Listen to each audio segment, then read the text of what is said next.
Hey everybody, this is Quillen Black. Just wanted to update you guys on how I draw my support and resistance levels. This is right here. Well, you call this video support and resistance HD, a follow-up from the previous video, you could say. It's still like the way how I do it is still precise, but this right here is even more accurate, and more like in depth compared to the other one. Okay, so how I start this pretty much is this is my chart layout. Everybody should have everything set up already as far as like your um, EMA, your SMA, your ADX, which is done over phase 3, and this is the chart setup overall. Mainly the main chart I do stay on is the hour chart, 4-1, but when it comes to my markups, I always start off on the daily chart. Okay, daily chart first. Okay, and for one, okay, so on the daily, it's going to be red. And these are the horizontal line colors also to kind of help you guys. H4 is going to be green. H1 is going to be orange. And randoms are, let's say, blue. Okay? I'll keep this right here just in case. Too high. I'll try to keep it like more of like where the price action is currently also, just to make things easier. Those are the colors though. Keep that in mind. Okay? So the first thing I start off with is going on the line chart first, just so I can actually see like where the market is rejected a lot of the times compared to me being on the candlestick chart first. I'm on the line chart. I try to stay on the line chart only until like around the daily chart, the H4 chart, the H1 chart. I go back on the candlesticks, and then that's where I kind of just pinpoint certain things. Like I don't really see that much things on the H1 chart that I haven't already got from the H4 or the daily chart. Okay, so basically the H1 chart is like me just critiquing where everything is supposed to be. Okay? Alright, so first things first, get your horizontal line out. Make it red. And it kind of tells you as far as like what level of strength these horizontal lines have, just from you coloring it. I'm saying, so like you could say, oh yeah, oh my god, that's a daily chart support level or resistance level. You know what I'm saying? Compared to you not having any kind of indication of like where did you actually place those support and resistance levels. Okay? So what I'm looking for pretty much is multiple touches of this line right here, as far as like a lot of indecision on like where the market struggled to pass.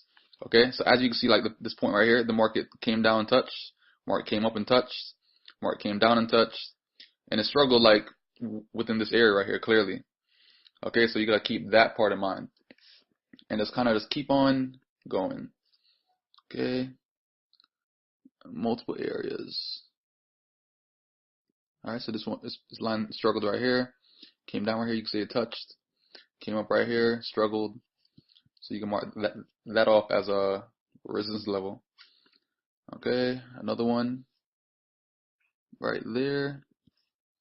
It touch, touch, touch, touch, touch, touch, touch. Perfect. Okay. And like I tell everybody, like if you do a good markup, you could keep that markup for like about a week and a half or more.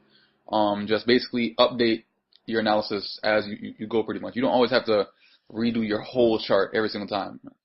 Okay? Like I only cleared off my chart this time just to show you guys on how I actually do this from scratch, from blank. Okay? Alright, again, struggled right here. See right here. And let's see one more.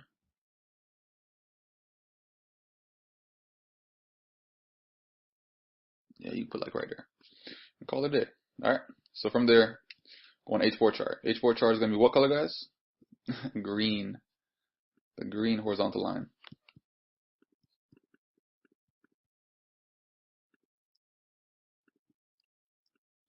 Okay. Zoom in a bit. Once again, I'm looking for a lot of spikes. A lot of spike tips. 1, 2, 3. Struggle, struggle, struggle, struggle. Okay. And I try to keep like how far I do them as close to price action as possible. Seeing that the market was in a range within this whole area right here, I'll consider that as relevant while I'm doing this whole process right here. Everything has to be relevant. You can't, don't go back and just try to mark off levels from like 6, 8 months ago. You know what I'm saying? Just mark it off as far as like where the current price is relevant. This right here is too far back. This all right here is irrelevant, irrelevant, irrelevant. Down here the market was in a range. So I mean like every aspect within this area is relevant to like what I'm doing currently right now pretty much. Okay. Green. Perfect.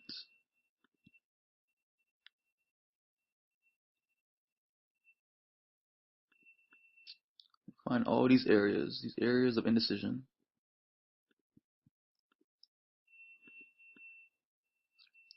And if you see like any kind of big gaps between a support level or resistance level, more than likely there is a level that you're missing within that area right there, because more than likely there aren't supposed to be like huge gaps. I'm saying like the market always struggles in certain areas, and a lot of times there is no like a big gap type thing. So just make sure you're doing everything correctly. So I'm looking for the most amount of indecision areas. Let's say. To make things even clearer, probably you want to take off your EMA SMAs.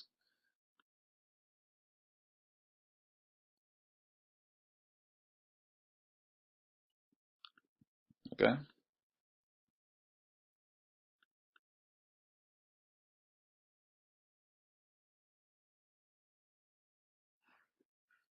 Keep it right there. Okay. So from there, go on the H1 chart. The H1 chart, I'm not gonna really do too much honestly. Let's just switch back to our candlestick chart.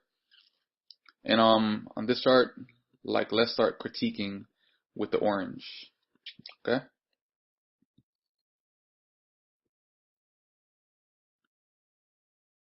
Okay.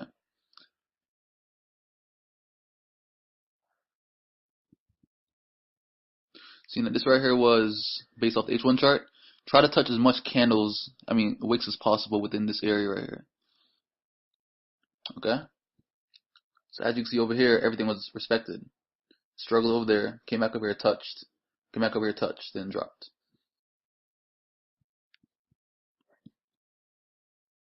On this bottom area right here, try to make it touch as much wicks as possible. So I'll leave it right here, mainly because this right here is a median.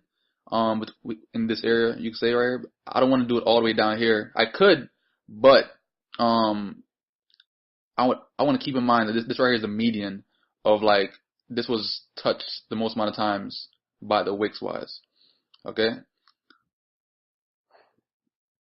And remember, this is support and resistance HD. Very, very in-depth. Okay, once again, this right here was median. That was the median. Right here was the median.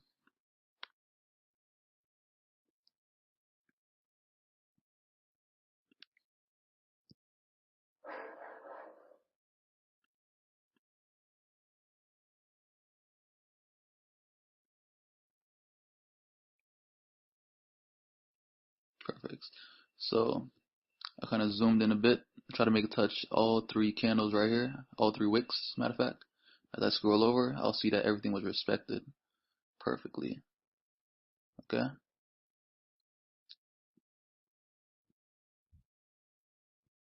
Alright. And see how like these major areas up here are all red? Those were all done on a daily chart. So when the market gets within that range, just be alert. Be very, very alert. Meaning that like there's a high chance of reversals within those areas inside the market.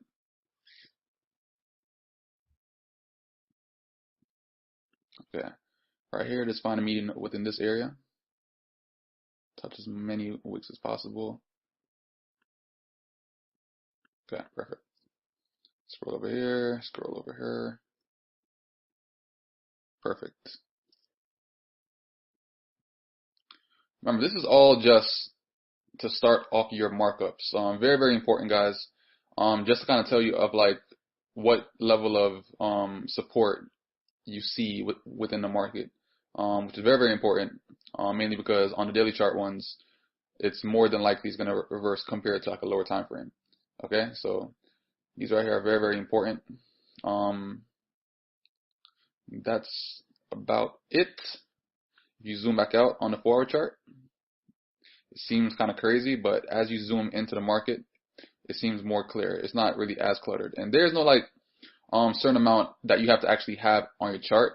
Just try to catch all the major points that the market has, as far as all the swings in the market. You know what I'm saying? Because everything is relevant within this range that I drew everything on.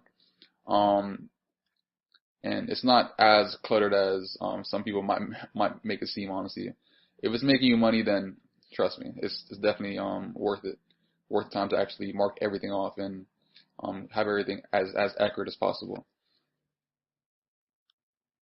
Okay, this right here was a head and shoulder pattern drop. It broke daily support or daily resistance, you could say. And yeah, just perfect, man. Came up perfect. Everything's critiquing. Okay, so this right here is support and resistance HD. You should already know, like after this, you start doing supply and demand zones and start really get in depth with the other things that I taught you guys also. So see you guys on the next video. Hope you guys like this video to get your markups a little better, a little bit more accurate, and catch a lot of bomb ass setups. All right, peace out. Okay, on this video, I'll be showing you guys how to draw your support and resistance levels. Keep in mind, support means when a market finds a certain floor that it tries to respect. That's very important to actually identifying market structure and so on, and knowing when the market has found a floor, so you could look for some sort of counter trend to some extent. And resistance, which is like a ceiling for when a market, it finds a high price that it wants to actually test and respect. Really important to market structure as well. So when you do come onto market structure for the next video, actually the next section, actually phase 2, you'll see that only on higher high points, higher low points, lower high points, and lower low points, you're going to be seeing tested candles along these areas, okay? And this method right here is going to definitely help you out onto spotting where the market is going to be, finding some sort of indecision. Okay, so I have 3 situations right here. The touch, which is when it does this right here. The gap, it looks like this, and the overlap, which looks like this. All this is done on a line chart, like this, okay? And I'll be showing you guys a few examples and running through the entire chart, okay? And we're only doing this based off of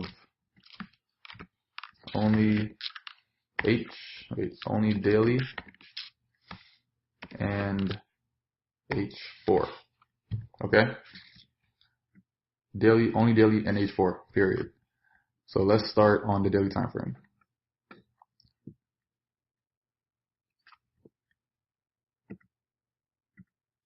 Everybody just take some time to copy this down before I erase it real quick. 1, 2, 3.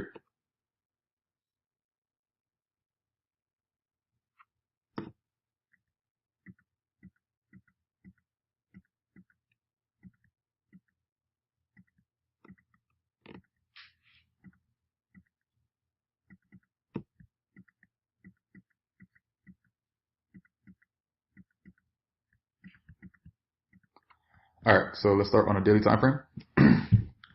So for these right here, make sure your horizontal lines are going to be red. So these are the lines that we're going to be plotting on this entire area for the daily time frame. Once we actually have a situation that we actually did a 1, 2, or 3, which was the gap, touch, or the overlap. So start from the top of my market itself. Alright, and I'm looking for one of 3 situations. So this right here is one situation that I found over here. And you can look across the whole entire price price scale to see like where the market is going to be doing one of three situations. So this right here is a situation one, which was the touch. As you can see, the touch right there, touch right there. It acted as support and acted as resistance.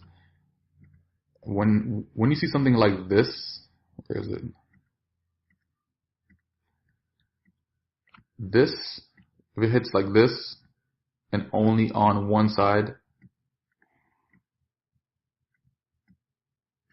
then that is invalid.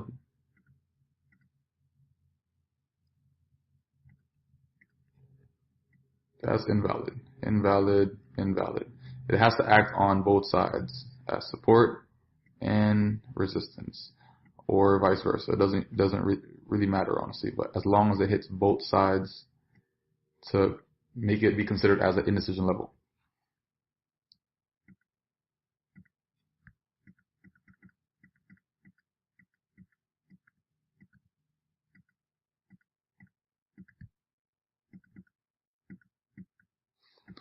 Oh, but I get a little messy.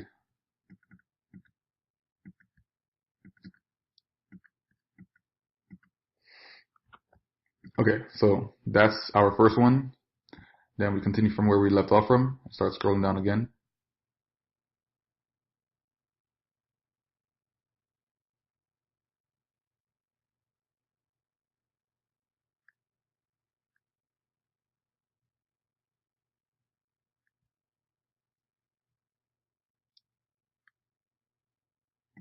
So this right here could be considered as an overlap.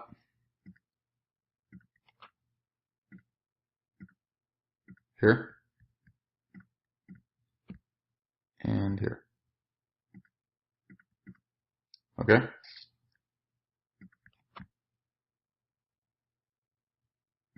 This right here is considered as a gap. Here. And here.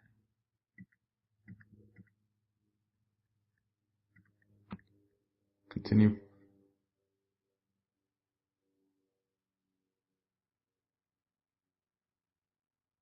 You're looking from left to right, like use your eyes and just scan the entire line that you're currently on. I like to keep my crosshair tool a little bit dark so I see the actual line before I actually plot it.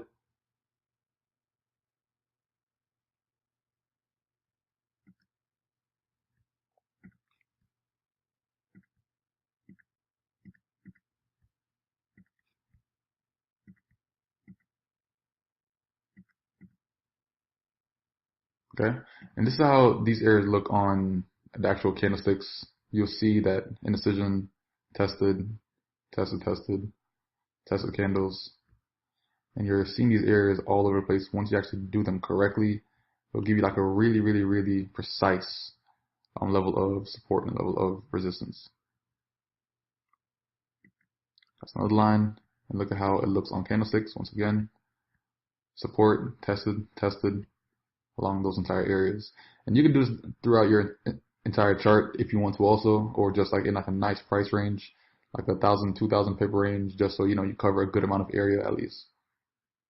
Or a lot more than that actually. It's going to be probably like what, 5,000, 10,000 pip range. Just like a real nice big zone, okay?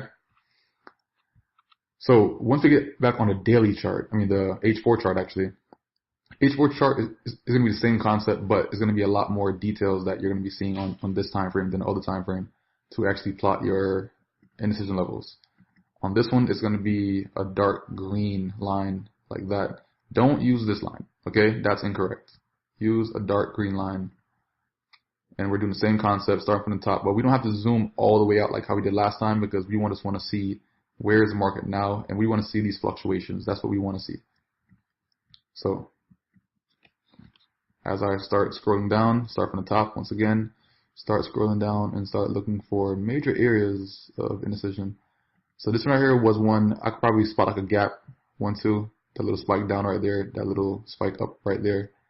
Candlesticks, you'll see those areas was respected to some extent. So definitely an area of indecision itself. And you only want to plot 1, 2, max 3 areas of support and resistance when it comes to this time frame.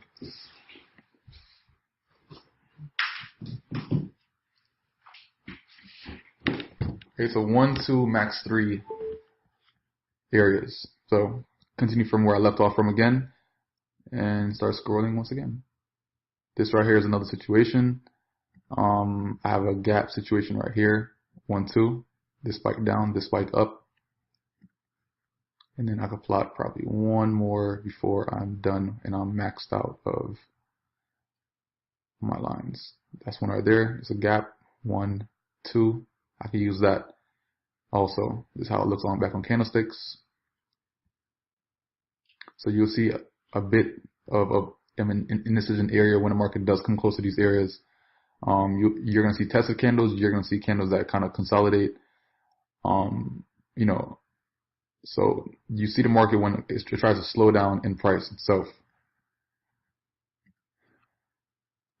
Now down here, this zone, scrolling down slowly, scrolling down slowly.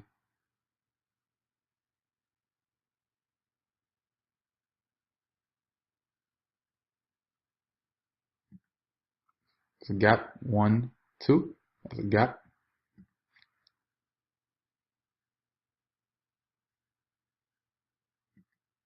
So there's overlap. 1, 2. And try to make everything even. It has to be overlapped the same length over on each part of the line. And probably get one more out of here. Another gap right there. 1, 2. Okay. A lot of times when the market is kind of far away from those areas, like how it is on the gaps, like all right here is literally wicks because the line chart only measures closed prices itself. So you could possibly see a wick on those areas that you have gaps.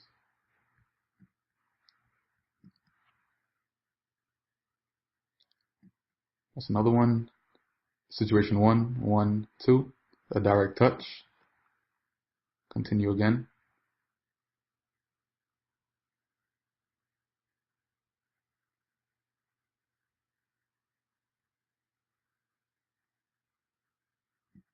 So this one here was pretty good. It had a touch right there, it had a touch right there, and also had a gap, which was right here and right here. So it definitely counts as a level of indecision also. And yeah, line chart on this line. Okay, you see the touch right there, you see the gaps. So the market itself found indecision when it came to this zone right here. It kind of gets a little stagnant for a while, tested areas. You're going to see all this when you actually have these areas on your chart.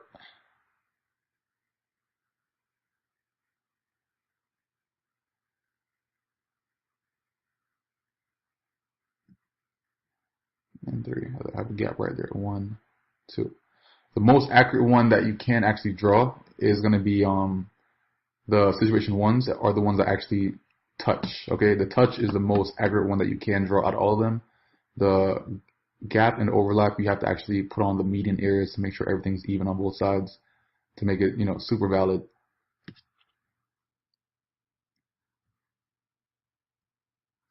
Let me just do one more.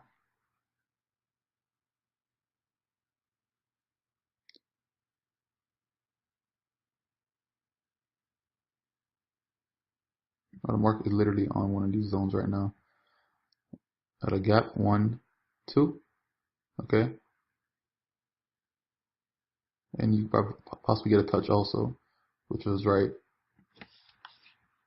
here, this touch, and on the upside, this touch. So that counts as definitely an indecision level itself.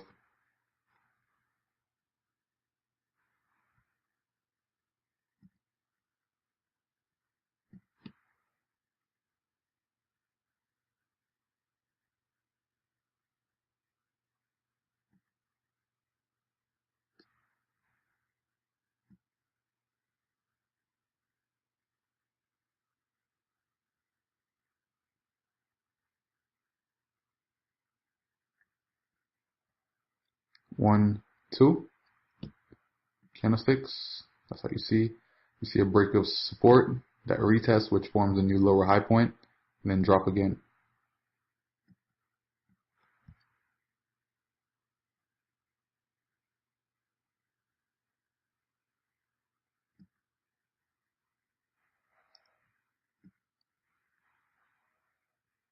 pure resistance, break of support.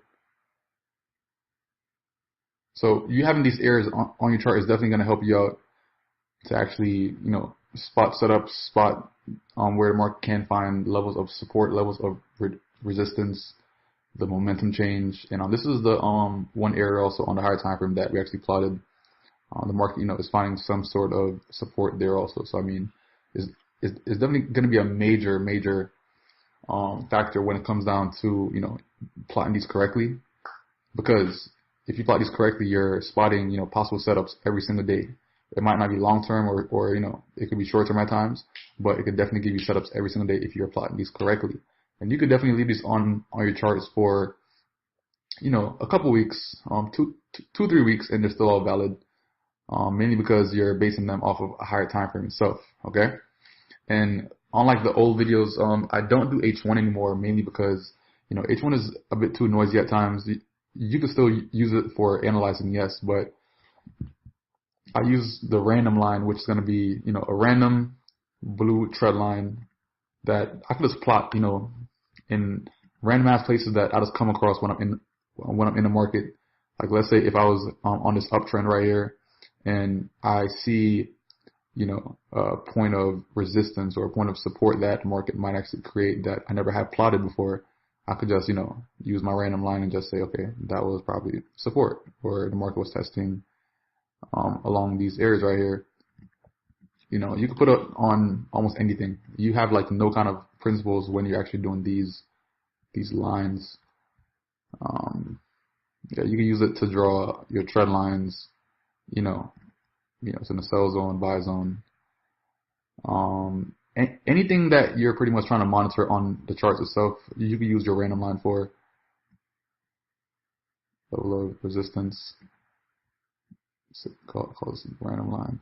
Yeah, so they could literally be used for anything. So I don't use the H1 support and resistance too much anymore, but I do use my random lines to pretty much plot areas on the H1 time frame that I do find important. So that's about it for support and resistance, and now this is support and resistance 2.0.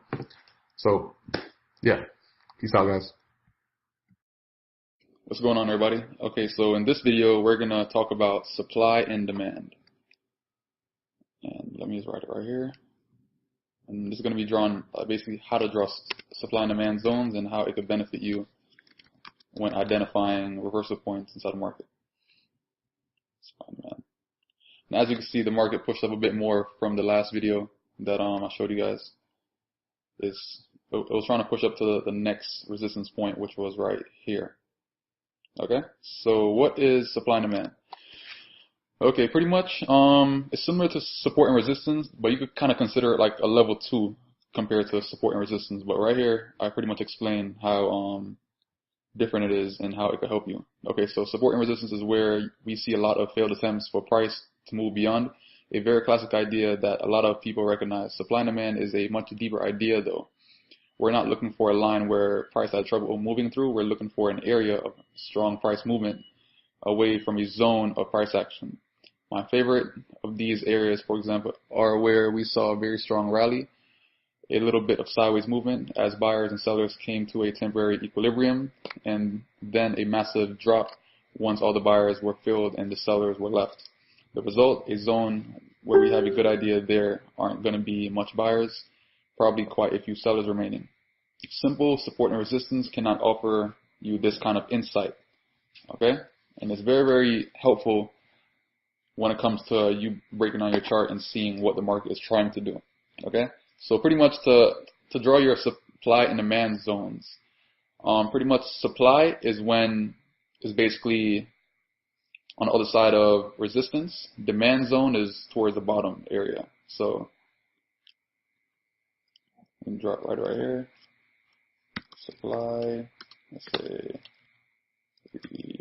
resistance, demand, support. Okay.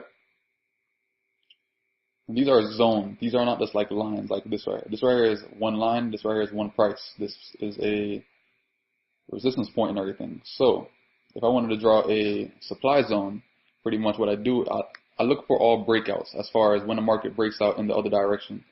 And to draw these zones, pretty much what I do is I find out a breakout. So this right here was a breakout to the downside. So how I draw them is draw them from the previous candle's wick down to the breakout candle's body. The breakout candle body is basically the direction that it's moving in. So since it's a downtrend after this, you're looking for a bearish breakout candle body. So I draw it from the top of this previous wick down to the breakout candle's body, which is this red body right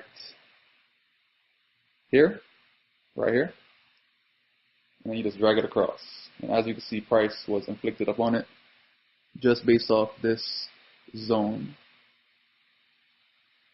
Okay, as you can see, it was rejected once it came inside the zone right here. Okay, and that's one way how to draw them. And let me draw a few more for you guys. And always draw these on either the 4-hour chart or the 1-hour chart. So previous wick to breakout candle's body once again. And the market always, more than likely, always rejects the first time it hits one of these zones, you know? So like, as you can see, it came right here. It came up, it got rejected. And I can show you guys these 1,000 times on this inside the market. So, previous wick, breakout candle's body. Okay. Came up, it got rejected again. And in this area right here, there's a lot of supply and demand zones just based off of like all the rallies and everything that was happening inside this area. So if I did it to the downside now, I'm going to hour chart.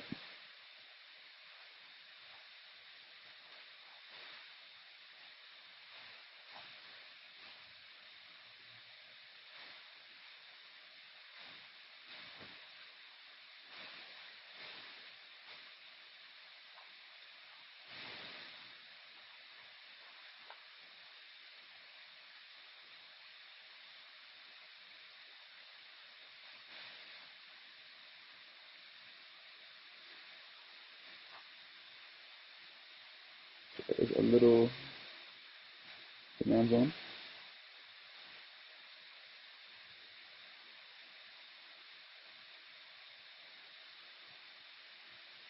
As you can see, it was rejected right here.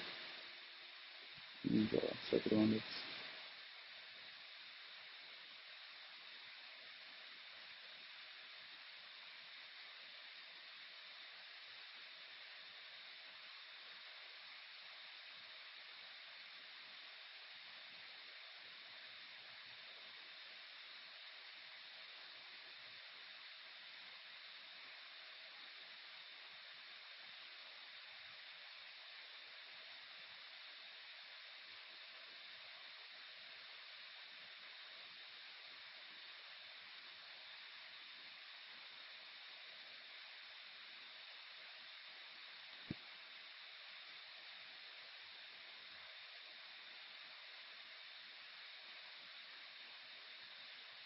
So once again, you see a rejection right here also.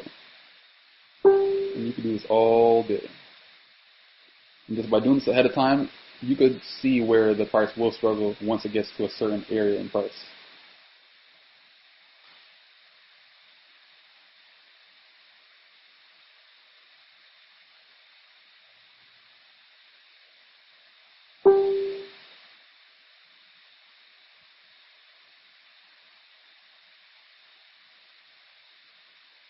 So it was the first touch. So it came through, it came back down, touched, and then broke through after. But it was first rejected.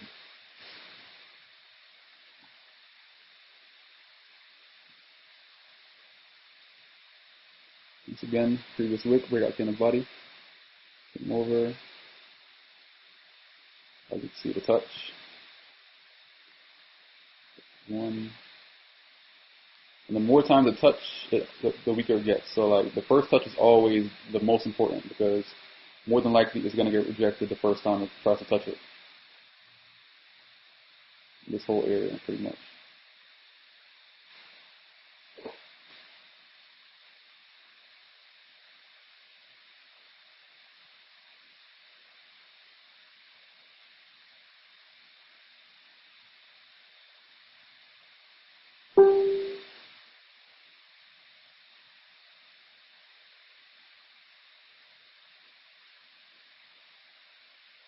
Okay, so that was the first touch. You got rejected. Second touch, you got rejected again. These are all based off previous points and everything that the market struggled to pass and everything. Had a lot of indecision. So you can mark these up and everything all day, and you can have a lot of successful trades and successful entries and everything just by knowing these points at a market that it struggles to pass. Okay, so if you combine these with your support and resistance, and then it's going to get very, very intense. But that's going to be on our Confluence trading video. That's going to be probably next. So let's see what happens. What's going on, y'all? Quick video, just making this just to show you guys how to draw your trend lines.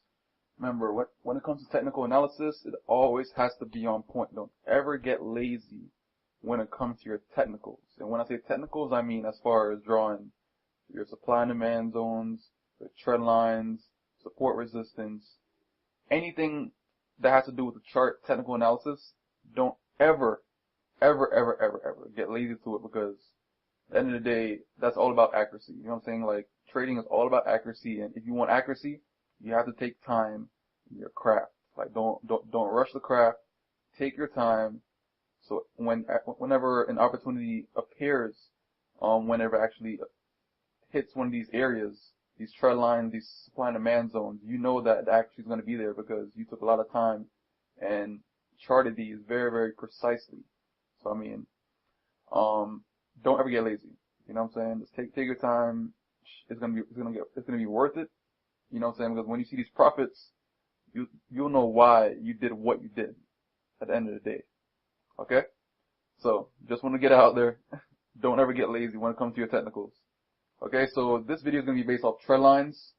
Trend lines always wick to wick. So let me write something real quick. So point 1 and point 2 always has to touch wicks. Always. Point 1 and 2. Very, very important. Point 1, point 2. Or whatever. Okay? So what I mean by that is, the first two areas that is touched when you actually draw your trend line, it has to touch wicks. Wicks. First 2 points has to touch your wicks. I would recommend you guys doing this on the 4-hour chart. The 4-hour chart, the 1-hour chart, and even the daily chart. You know, like, I like the 4-hour chart because, you know, like, it's a bigger picture. So you see the overall on what the market's trying to do. You see less wicks. So at the end of the day, the wicks that you do mark up on the 4-hour chart is very, very precise. So you can do it on a 1-hour chart also if it comes down to it. But as far as for your overall markup, you can just go on the 4-hour chart, daily chart, that kind of thing, and then mark it up because you see like a lot of less wicks. You see the wicks that really, really matter. But if you come down to it, you can put on your blue lines, you know, like the blue trend lines or blue lines period. I do like for randoms, kind of like how I have right here for support resistance. These are my randoms, support resistance areas that I draw. Just so it doesn't get confused with the main ones that I have to keep in mind. Okay, so see how right here I have these circles, alright? That's because I did a trend line like this. See how I'm at the bottom of this wick right here? Okay. Wick to wick and drag into the future. So the first two areas, first 2 points, point 1 and point 2, has to touch the wicks. Beyond that, it doesn't really matter. Just point 1 and 2 has to touch wicks. Okay, so point 1 is right here. Point 2 is right here. Okay. Point 1, point 2 right there, alright? Perfect. And if I wanted to draw a trend line like right here, okay? Same concept. Point 1, point 2, drag into the future.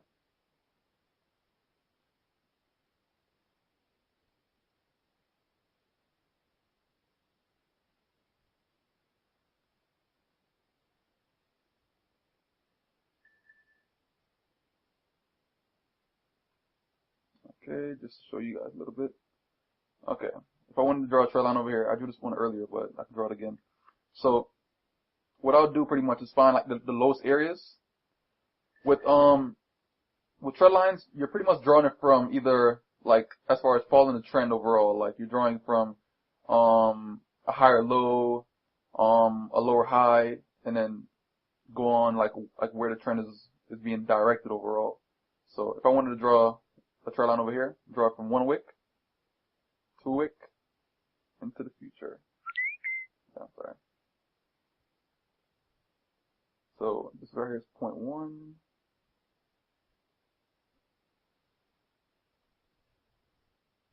Point 1 is right here. Point 2 is right here. Let me mark it up some more for y'all.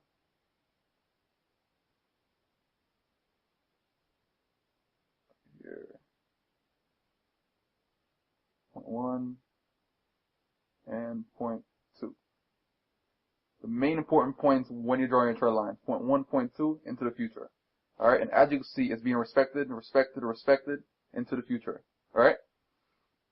And remember, if your market was supposed to actually break this trend line, you would be looking for a what? Let's say if it broke down to like right here, looking for a retest, entry up here, and then drop. Alright, so if it breaks a trend line, completely breaks as far as crosses over it, and then makes a brand new candle within that same direction over it, you're looking for a retest, and then a continuation pattern, which is basically a sell. Alright, if it was the opposite direction, same concept, you're looking for it to actually break, retest, and then keep on going. Okay? So, overall, that was a quick video just to show you guys how to draw your trend lines. Point 1 and 2 is the main points. Point 1 and 2 are the main points that have to touch wicks always. Okay? You could draw them on your hour chart if you need to, but for your overall markups, you could do it on a 4-hour chart or a daily chart, and then go from there. Alright? So, see you guys on the next video, and catch some pips, man. Peace.